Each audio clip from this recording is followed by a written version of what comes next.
Am I the a-hole for not wanting to pretend to be my twin on her wedding day? I, 30 female, have an identical twin sister, and for the purposes of anonymity, I'll call her Jess. Jess and I look so much alike it can be freaky. At one point when we were still infants, they had to draw a little dot at the bottom of one of our feet, just so they could keep track of who was who for medical reasons. My mom adored the fact that Jess and I were her cute baby twin girls, and treated us as precious dolls who she would frequently dress alike and always make us do things together.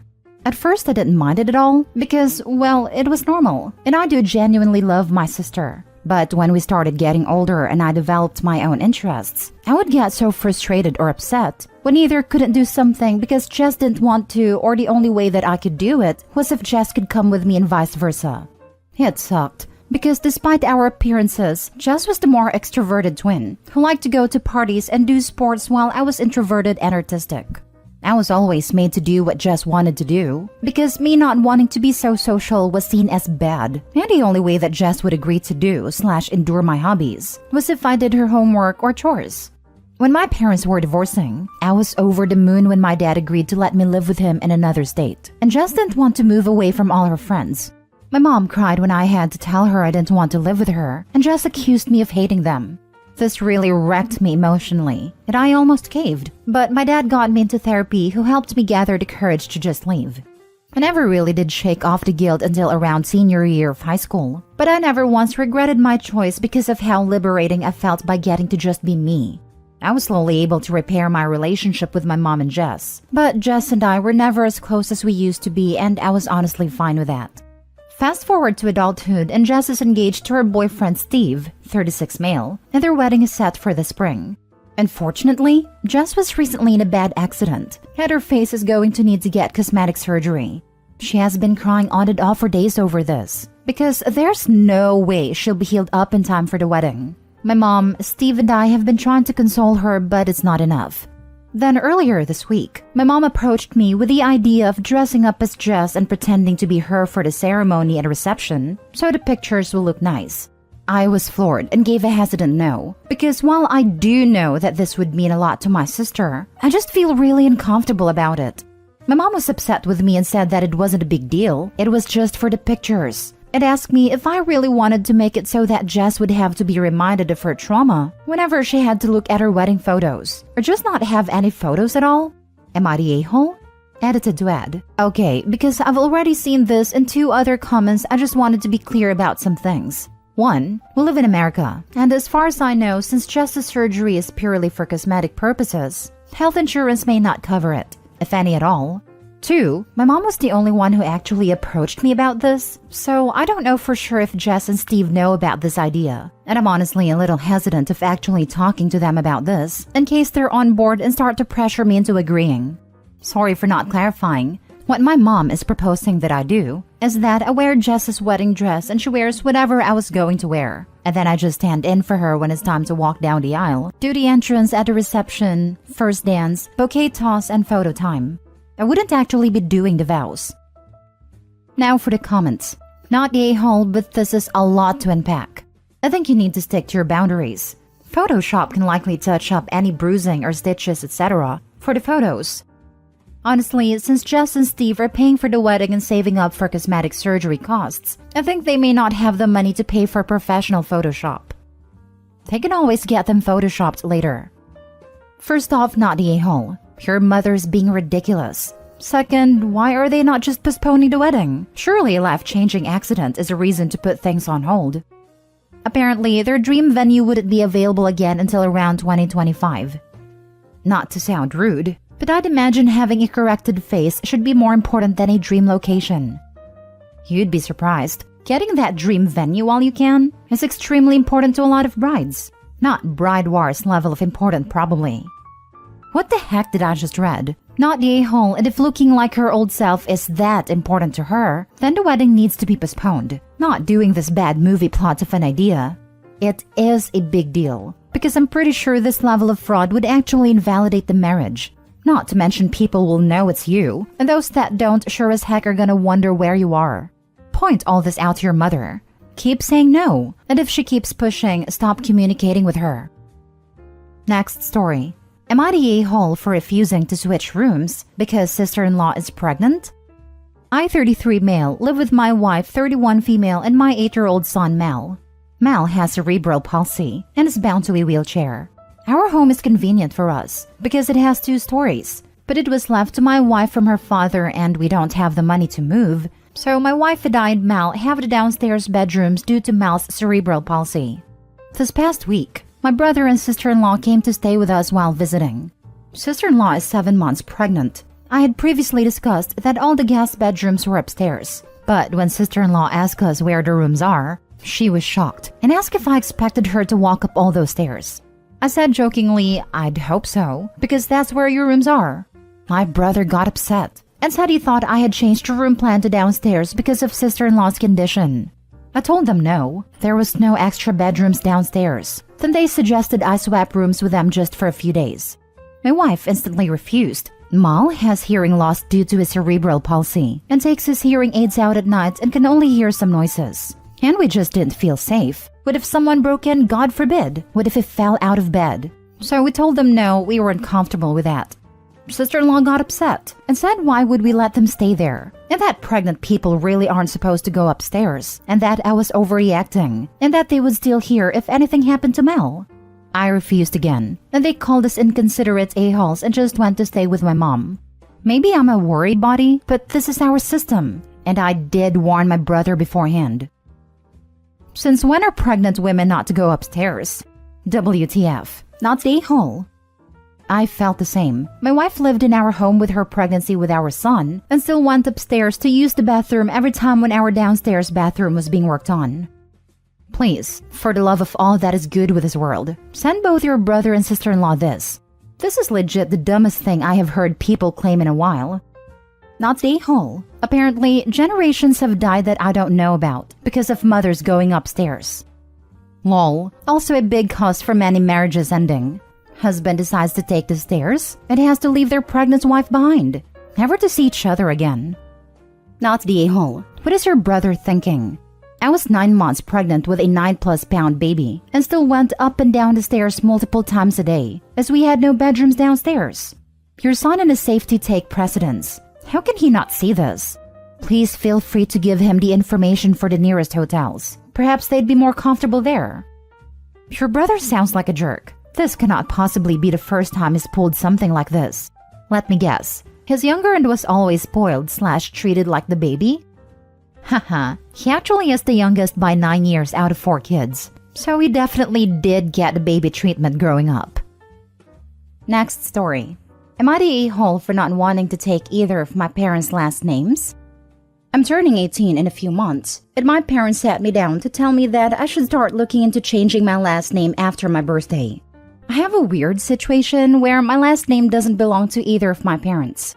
When I was born, my father didn't want to have a daughter have his last name, but he's since changed his mind and apologized, and my mother thought it would look bad or weird to put me under her maiden name, so my great-grandmother gave me her maiden name. They are now divorced and are married to other people and now each want me to pick their name. But I don't want to. My great-grandmother is gone now and I was the only great-grandchild that got to not only meet her, but spend time with her. I like having her name. It feels special. I also feel like I get to have more space socially by having my own name, like I truly have my own identity. My mother says that it's ridiculous for a child to have a different last name than either of their parents, and I shouldn't have to even be asked to do this, that I should be racing to the courthouse to take care of it, and my father agrees. Is it really that weird for me to not? I don't have anything against them or their names. I just like my name and don't want to change it. My entire family's angry at me for using my great-grandmother in my teenage rebellion and acting like I had some special bond with her that the other kids didn't. Am I the a-hole? Now for the comments. Not the a-hole. The irony of your parents acting like you're the ridiculous one when they both caused this problem in the first place. Keep the last name you want. Your parents sound ridiculous. Right? They could have legally changed their child's name for 18 years. They lost their chance to have a say. Not the a-hole. The hardest part of having a different last name probably would have been when you were a kid. I cannot see why it would be an issue now. They are being ridiculous. Apparently it was. I don't really remember it, but I also didn't pay attention either. Honestly, I doubt it was really that big of a deal outside of people who are only familiar with traditional American naming customs making comments about it to your parents. I was born and raised in the US, and due to the naming customs in my parents' culture, my siblings and I have one last name, our mom has another, and our dad has yet another. 3 different last names in one nuclear family. Of course, it's possible your family had very different experiences to mine, but not sharing a last name with either of my parents has never posed any issues for me. I asked my mom about it recently, and she said it was never a big deal. They registered us for school, took us to hospitals, traveled internationally with us, etc., etc., and it was always fine. Anyway, you're absolutely not the a-hole. They created this issue by being sexist/enabling sexism, and now they want control over your established identity, to burden you with the administrative hassle of changing your name. And for what? Just for them to save face? It doesn't benefit you at all. You already have a name you're happy with. Not the a-hole. Sounds like you are honoring your great-grandmother, not lashing out with some kind of teenage rebellion. How in the world is it rebellion if all you're doing is keeping the same name? It's not like you're changing it to something ridiculous or offensive. If this was so important to your parents, why didn't they arrange to change your name a long time ago? Waiting for you to turn 18 means they have waited for you to become an adult. Since you're an adult, it's entirely your choice what name you want to live with. They wanted to during the divorce, but the judge said no. Last story. Am I the a-hole for staying in contact with my son's ex-wife and her daughter after their divorce? My son Henry divorced his wife Rachel a year ago. Their divorce wasn't exactly messy, but it wasn't easy either. I stayed in contact with Rachel for my granddaughter's sake. My granddaughter is 9 years old, and Rachel also has another daughter, Amy, who is 3 years older than my granddaughter and not my son's child. She was from a past relationship Rachel had.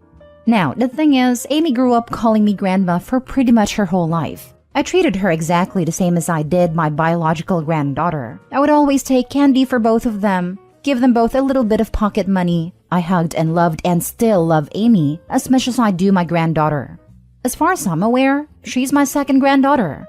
When my son and his wife divorced, I stayed in contact with his now ex-wife to contact my granddaughter, and Amy has her own mobile phone. I also have her phone number and stay in contact with her occasionally.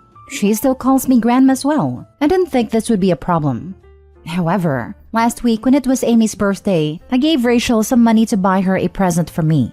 She was thankful, bought her a gift, wrapped it, and sent me a picture of her opening it. Later that day, my son came around to visit me and my phone rang. It was Amy calling to say thank you for her birthday present. My son told me he found it inappropriate for me to be talking to his ex-wife and her daughter when she's not my granddaughter.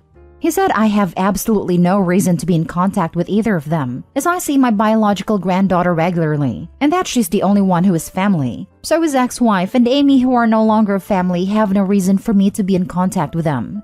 I disagree, as I only speak to Rachel about my granddaughter and I speak to Amy. As for the last 10 years, I've been treating her exactly the same as my biological granddaughter. I feel it would be unfair now to no longer have contact with her after so long. Am I the a-hole for staying in contact with them both? I don't feel like I'm doing anything wrong. I never discuss my son with either of them. I just simply check in and see how they are. Not the a-hole. He has been in the girl's life for 10 years, and he's not staying in touch, and doesn't seem to care or worry about her. That should be the issue here. Be careful. He doesn't decide to not let you see your other granddaughter just because he doesn't agree with you. I'm willing to bet Rachel would let OP see both kids when they're with her. Dad has no say in that. Exactly. It's good he can't try to leverage OP seeing his daughter to try to get his way. And it's insane that he expects OP to just drop that relationship with Amy, as if 9 years of being her grandmother magically just disappear because Rachel and Henry are no longer married. I see why they got divorced now. Not the a-hole. This reminds me of the "you divorce wives, not kids" line from Clueless. Not the a-hole. That's exactly the line that popped into my head when I finished reading this. Heck, my daughter's great-grandmother sends me, my new husband, and our son Christmas cards and birthday cards/gifts, and my ex-husband doesn't see a problem with this at all.